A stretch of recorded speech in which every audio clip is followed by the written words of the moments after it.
How many of you have a green thumb? If you want to grow something, the right conditions need to be present.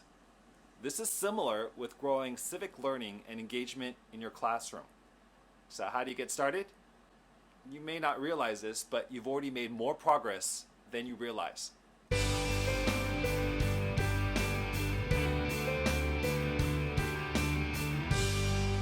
For those of you who don't know me, my name is Dr. Jeff, and this is part 2 of a series on growing civic learning and engagement in your classroom and school.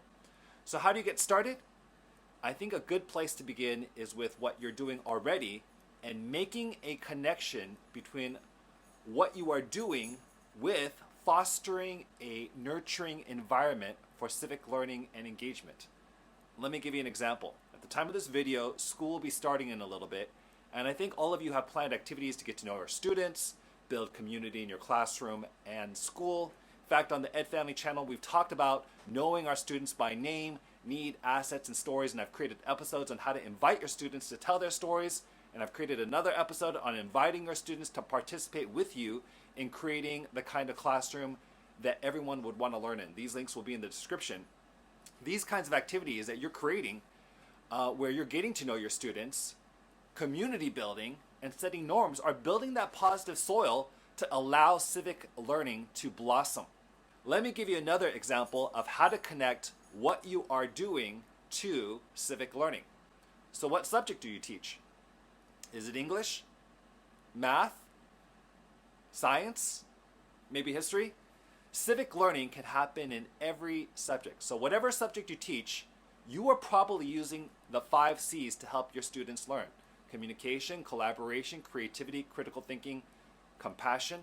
So when your students are communicating in your class, are they not strengthening their student voice? In your class, when students collaborate regularly, let's say on PBLs, are you not giving them an opportunity to work together as a community? When you dive into the text and make meaning out of it, are you not giving your students the opportunity to critically think and do research? These kinds of activities are all laying down a foundation for civic learning and engagement. Students will use these tools to identify an issue that they want to tackle, an issue that they are passionate about, and then they will also use these tools to do something about it. You are laying down a positive environment for civic learning. If you're surprised how much civic learning and engagement is already happening in your class, so was I when I reflected and made this connection. When I first began my civic journey, the goal seemed so far away. What accelerated the process was building and prioritizing on what I already have and what I already do in my class.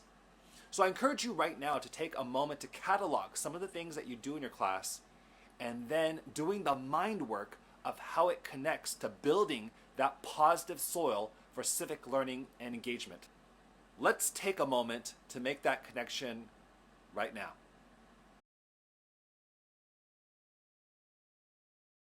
All right, now that you have that list, give yourselves a pat on the back, knowing that you've created that positive learning environment where civic learning will blossom and grow.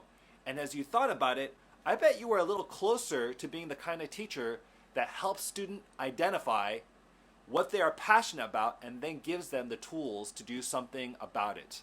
I'm looking forward to taking another step with you in our next episode, part 3 of Civic Learning and Engagement. If you found this video to be helpful with your next step, please do hit that like and subscribe button. I'm so glad to be on the civic journey with you. This is Dr. Jeff at EdFamily, signing out.